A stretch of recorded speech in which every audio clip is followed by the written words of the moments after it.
That's an Argonian. And that's an Argonian? How the heck is that an Argonian? Yes, when most people think of an Argonian, that's what comes to mind. The scales, the horns, the tail. Yes, we've seen them enough on our travels in Tamriel. But there is so much more to the Argonians. They're the reptilian people of Black Marsh, perfectly adapted to the deadly swamps of their homeland. Thanks to the histories, they can breathe underwater, resist disease, and possess a culture unlike any other race in Tamriel. Now, that big beautiful tree is the history, and there's many of them in Black Marsh. And at the heart of the Argonian civilization stands the history itself. They're ancient, sentient trees, and they are far more than just plants. They're the spiritual and biological foundation of every Argonian. The Hist guides them, protects them, and even influences how future generations are born. Now, Argonians gather the glowing sap of the history in sacred ceremonies. They drink it, and it strengthens the connection to the Hist's collective consciousness. And this is one of the most important rituals in Black Marsh. And that's what brings me to today's video.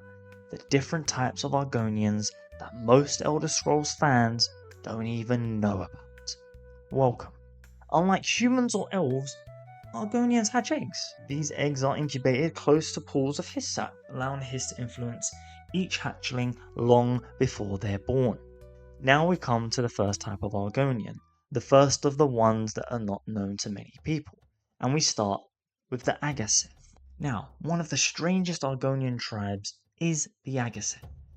Now, they live in tribes, and they live deep within the central Black Marsh, and they're recognized and distinguished from normal Argonians by their long needle-like snouts, the vibrant colors, and whip-like tails, which they can even use to steer the rafts they travel on, which is a pretty cool thing to see. Now, this is a cool fact. The Agaseth live closer to the Hist than almost any other tribe. Their entire way of life revolves around honoring the ancient trees that shaped their existence. Now remember this, despite their unusual appearance, they're agile survivors navigating flooded forests and hidden waterways that would be impossible for outsiders to cross.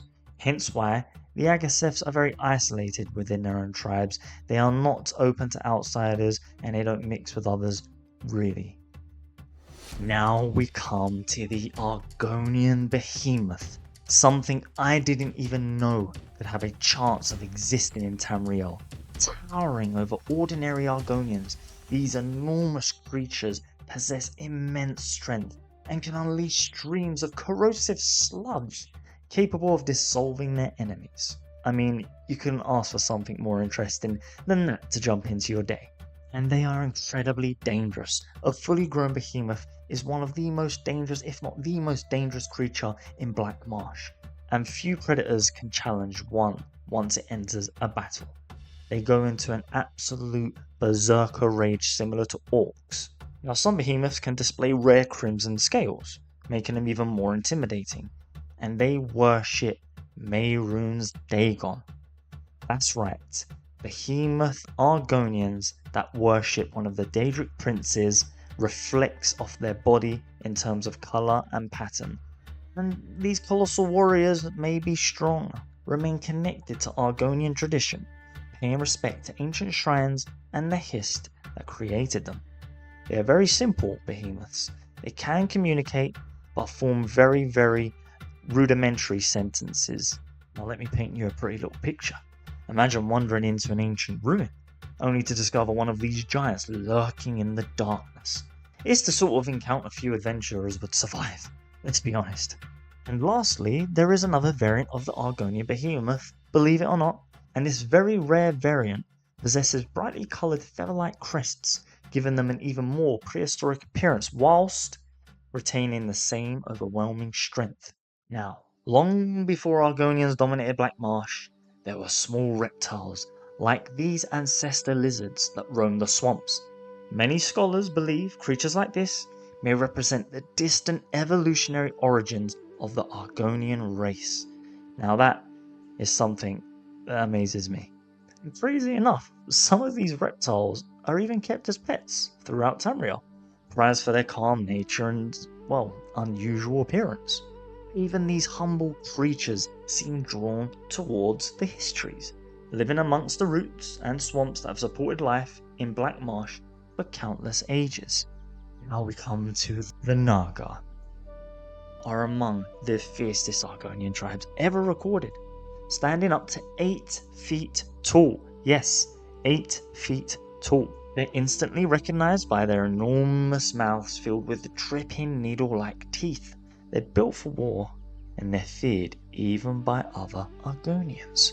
Every part of a Naga is designed to intimidate, but like all Argonians, the Naga fiercely protect their young. Their nesting grounds are heavily guarded, and few outsiders ever live long enough to discover them. Now, despite their fearsome reputation, the Naga still live as part of the Argonian society. They're hunting, fishing, sharing meals with other tribes deep within Black Marsh. Now we come to the Paatru.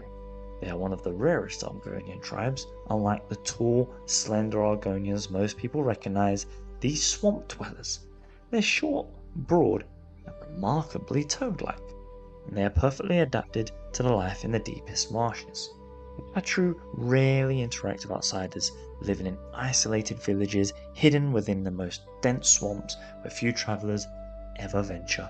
To remain hidden, the Paatru build crude but effective perimeter defenses, making their settlements incredibly difficult and dangerous to approach.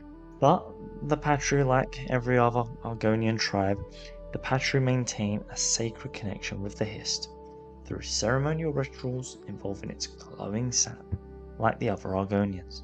Although small compared to the Behemoths or the Naga, underestimating a Paatru would be a serious mistake. Their strength, resilience, and most of all knowledge of the swamp make them formidable survivors. Finally, we come to one of the most unique and shocking variants of the Argonians, the Sarpa. Instead of true wings, they possess large gliding membranes similar to those of flying squirrels, allowing them to soar effortlessly between towering trees of Black Marsh. Using the swamp canopy to their advantage, the Sarpa can travel vast distances without ever touching the ground below. Entire Sarpa communities are built high above the marshes, where gliding from tree to tree becomes the fastest and safest way to travel. Now, one of the most spectacular and breathtaking sights you will ever see in Black Marsh is watching an entire Sarpa tribe take to the skies and glide as one. A silent wave of colour drifting through the ancient forest. If I was a traveller in Black Marsh, that would be something I would want to see. Among the deadliest Argonians are the legendary Shadowscales. Now, they're unlike ordinary Argonians. For one, they're born under the sign of the Shadow and, from the moment they hatch, are destined to become assassins. Now, they're raised by the Dark Brotherhood in secret. Shadowscales spend their lives mastering stealth, infiltration, and the art of silent execution. Their loyalty is divided between the Brotherhood and the Hist, making them some of the most feared killers in all of Tamriel. Now, although their numbers have dwindled since the fall of the Dark Brotherhood in Black Marsh, the legend of the Shadowscales still endures. Somewhere in the swamps, it's said that the Night Mother may still be listening deep inside Black Marsh. Which of these incredible variants of Argonians would you want to see in the Elder Scrolls 6? Let me know in the comments. The swamps of Black Marsh still hide countless secrets. These were just some of the incredible Argonian variants scattered throughout Elder Scrolls lore. If the Hist has granted you new knowledge today, leave a like so more adventurers can discover these forgotten corners of Tamriel. And if you want to continue exploring the deepest lore with me, the strangest creatures, and the hidden races of the Elder Scrolls, join our tribe today by subscribing. There are many more journeys through Tamriel still to come. Drink deep of the Hist, keep your blade sharp, and I'll see you on our next journey through Tamriel.